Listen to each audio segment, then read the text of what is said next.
अंबाला में रोडवेज कर्मचारियों के साथ हुई मारपीट के विरोध में कुरुक्षेत्र बस स्टैंड पर रोडवेज कर्मचारियों ने जताया रोष, जमकर की नारेबाजी, सख्त कानूनी कार्रवाई की मांग, सरकार को बड़े आंदोलन की दी चेतावनी। हरियाणा रोडवेज कर्मचारी एकता यूनियन के प्रधान गगनदीप सिंह ढिल्लों ने जानकारी देते हुए कहा कि रोडवेज कर्मचारियों के साथ पहले भी कई बार मारपीट की घटनाएं हो चुकी हैं, लेकिन सरकार और प्रशासन ने कोई भी सख्त कानूनी कार्रवाई उन मामलों में नहीं की और अब एक और मामला अंबाला में हुआ, जिसको लेकर सभी कर्मचारियों में रोष है। उन्होंने कहा कि अगर सरकार और प्रशासन इस मामले में कोई भी सख्त कानूनी कार्रवाई नहीं की तो वे बड़ा आंदोलन करने को मजबूर होंगे। पीड़ित चालक कृष्ण कुमार और पारिवारिक परिचालक जयदेव ने जानकारी देते हुए कहा कि अगली गाड़ी के एकदम ब्रेक लगाने की वजह से उनको भी मजबूरी से सड़क के बीचों बीच ब्रेक लगाने पड़े और जिसकी वजह से दूसरे पक्ष की गाड़ी मामूली से क्षतिग्रस्त हो गई थी और इसी की वजह से उन लोगों ने हमारे साथ मारपीट की है। उन्होंने कहा कि वो सख्त कानूनी कार्रवाई की मांग करते हैं। जी, क्या अम्बाड़ा में जो घटना है उसको लेकर क्या आज प्रदर्शन है? जी, ऐसा है। पहले तो हम आप लोगों का यहाँ पहुँचने में धन्यवाद करते हैं। आपने हमारी समस्याओं को सुनने के लिए, सरकार के कान खोलने के लिए आप हमारा साथ दे रहे हैं। बड़ी ही निंदनीय घटना बोलेंगे इसको। इससे निंदनीय घटना मुझे नहीं लगता कोई हो सकती है। हरियाणा रोडवेज का कर्मचारी सुबह घर से निकलता है पब्लिक को सेवा देने के लिए, कार्य विभाग का कार्य करने के लिए, कोई गुनाहगार थोड़ी है। रास्ते में चलते हुए अगर इंसिडेंट हो गया, गाड़ी टच हो गई, पीछे ट्रक ने हिट किया हमारी गाड़ी को, हमारे रोडवेज की बस कार में टच हो गई, उसमें कौन सा इतना बड़ा गुनाह हो गया था चालक से कि ज़बरदस्ती नीचे उतार के उससे मारपीट की गई, किडनैप करने तक की कोशिश की गई। लाइव वीडियो हमारे पास पड़ी है उस टाइम की। एक मैं धन्यवाद देना चाहूँगा उस भाई का भी, जिस यात्री भाई ने उस समय रहते वीडियो बना ली। नहीं तो हमें तो काफ़ी लंबे समय लग जाता है इसको प्रूफ करने के लिए ही कि हमारे कर्मचारी सब मारपीट की गई है। पुलिस प्रशासन का रवैया हमारे प्रति इतना ज़्यादा कोऑपरेटिव नहीं रहा। उन्हें हमें इतना कोऑपरेट नहीं किया जितना उनको करना चाहिए था। उन गुंडा छवि आदमियों को बचाने के लिए पूरा प्रयास किया गया प्रशासन के द्वारा। आज भी सिफारिशें आ रही हैं उनकी। क्या बात भाई, ये किसी के बाप नहीं है, किसी के बेटे नहीं, किसी के भाई नहीं है, इनके छोटे छोटे बच्चे नहीं है। ये हमारा परिचालक भाई है, यंग उम्र है इसकी, अभी इसे कान का पर्दा पाड़ दिया गया, इसे कान का ऑपरेट होगा, वो कामयाब होता नहीं होता, कब तक चलेगा, अपाहिज कर दिया गया इसको। तो आज कोई बसें वगैरह भी रोकी थी? नहीं, बसेस वगैरह नहीं रोकी गई थी। आज सिर्फ हमने आपके प्रेस के माध्यम से सरकार को एक अपील कहेंगे, चेतावनी भी कह सकते हैं, हमने दी है। अगर जल्द से जल्द दोषियों को जेल की सलाखों के अंदर नहीं डाला गया तो आने वाले समय में एक बहुत बड़ा आंदोलन होगा, जिसकी जिम्मेदारी समय रहते हुए आप बता दी गई है, आपके माध्यम से सीएम साहब को बता दी गई है, हमारे अनिल विज जी को बता दी गई है, सरकार को बता दी गई है।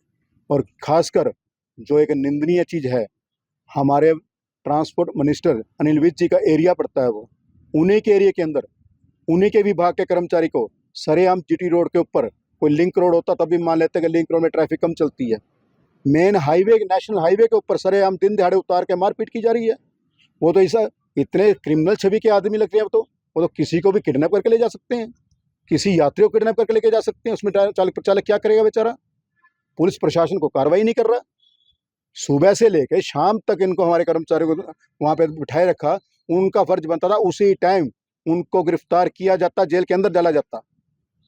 प्रॉपर धाराएं हमें नहीं लगता जो भी लगी हैं, क्योंकि वीडियो के अंदर साफ मेंशन हो रहा है उन्होंने चालक को किडनैप करने का भी कोशिश प्रयास किया है। 3 बंदे एक ही चालक को पकड़ के लेके जाते हुए कार के अंदर।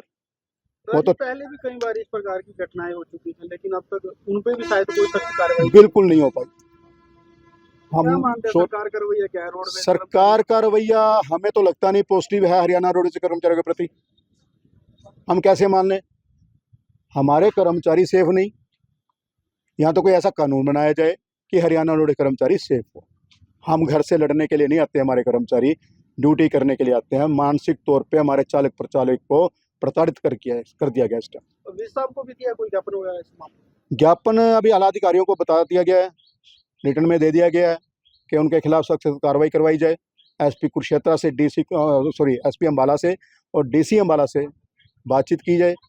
अगर हमारे अधिकारी, हमारे विभागीय अधिकारी कार्रवाई करवाने में समर्थ रहे तो बहुत बड़ी अच्छी बात है, हम कोऑपरेटिव समझेंगे उनको। अन्यथा हमारे यूनियन के सभी संगठन एकत्रित होकर एक बहुत बड़े आंदोलन का अंजाम देंगे और उसकी जिम्मेदारी हरियाणा सरकार की, हमारे विभाग के आला अधिकारियों की होगी। उसमें हमारे कर्मचारी के ऊपर कल कोई एलिगेशन हम बिल्कुल बर्दाश्त नहीं करेंगे। प्रधान जी, यूनियन का नाम क्या है और अपना पद क्या है? हमारी यूनियन का नाम है हरियाणा रोडवेज कर्मचारी एकता यूनियन। मेरा नाम है गगनदीप सिंह ढिल्लों। और कहीं भी हो रहा है? हर जगह फिलहाल तो अम्बाला का इंसिडेंट हुआ है हमारे साथ, फिलहाल तो लेटेस्ट। पहले ही 2 इंसिडेंट हुए हैं। ये रोज प्रदर्शन अभी हमने अपने डिपो में किया है, कल अम्बाला डिपो में भी हुआ था। हल्का फुल्का अम्बाला डिपो कर्मचारियों का मैं धन्यवाद कहना चाहूँगा आपके माध्यम से, क्योंकि समय रहते हमारे अम्बाला डिपो के कर्मचारी भाइयों ने हमारे कर्मचारियों के साथ, वो बहुत ही सम्मान योग्य है हमारे लिए। और आगे हमें उम्मीद है, हमें जहाँ उनकी आवश्यकता पड़ेगी हमारे साथ वो कंधे से कंधा मिला के चलें। क्या घटना जो है जैसे ही सुबह हम रमाना से चंडीगढ़ के लिए जा रहे थे तो गाड़ी अम्बाड़ा कैंटर बलदेव नगर के बीच में थी। तो हमारी गाड़ी के आगे एक कार चल रही थी, उस कार वाले ने ब्रेक लगाए तो मेरे ड्राइवर ने भी ब्रेक लगाए, तो पीछे से ट्रक ने बस में टक्कर मारी, जिस कारण उसकी गाड़ी से हमारी बस टकरा गई और उसका हल्का सा इंडिकेटर का शीशा टूट गया। इतनी देर में मैं टिकट काट रहा था, इतनी देर में मैं नीचे उतरा तो तब तक तो उन्होंने ड्राइवर को पकड़कर बुरी तरह से मारा पीटा, बहुत बुरी तरह से पीट रहे थे। जैसे ही मैं बीच बचाव के लिए आया, वो लाठी डंडे लेकर आए। मैंने डंडा को पकड़ने की कोशिश की तो और सवारियों ने ड्राइवर को बचाने की कोशिश की तो उन्होंने मेरे को पकड़ लिया और बुरी तरह से मारा, और इस दौरान मेरा कान का पर्दा फट गया और इसका मेडिकल करवाया गया सिविल हॉस्पिटल अम्बाड़ा से। तो उन्होंने इनको पंचकूला रेफर कर दिया। पंचकूला कह रहे थे इसका ऑपरेशन करना पड़ेगा। फिलहाल उसकी मेडिकल रिपोर्ट शिकायत दी गई तो क्या रवैया था पुलिस का, क्या कुछ कार्रवाई की? पुलिस की तरफ से भी और उनके परिवार की तरफ से भी लगातार हमारे ऊपर समझौते के लिए दबाव बनाया जा रहा था। ये घटना सुबह 8:15 बजे की है और शाम को 7:10 पर FIR दर्ज की गई है। कहाँ के पुलिस ने भी जो है लेट बहुत किया।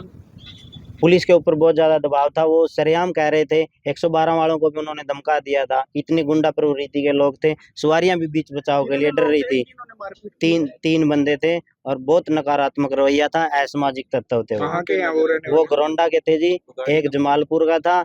HR 91 88 45 उनकी गाड़ी की संख्या है। अपना शुभ नाम क्या भाई? जयदेव शर्मा जी। क्या हुआ था आपके साथ मारपीट? बस ये गाड़ी चल रही है, ये गाड़ी 5:45 पे रवाना हुई थी रमाना से।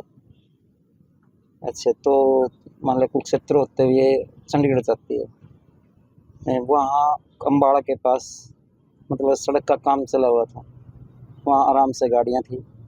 वो गाड़ी जो जिसने वारदात की है हमारे साथ, वो गाड़ी हमारे आगे चल रही थी। उसने ब्रेक लगाए, हम उसके पीछे से, हमें भी ब्रेक लगाए, तो पीछे से ट्रक वाले ने हमारी गाड़ी को ठोक दिया, इसके कारण वो अगली गाड़ी में लगी। उन्होंने मेरे को गले से पकड़ के उतारा और मारपीट शुरू कर दी, जिससे मैं मान लिया वो तो पुलिस क्या था आपने दी? हाँ, मैंने भी दी इसका, तो क्या कार्रवाई करते हैं प्रशासन? सख्त कार्रवाई करते हैं। अपना शुभ नाम? मेरा नाम कृष्ण कुमार है।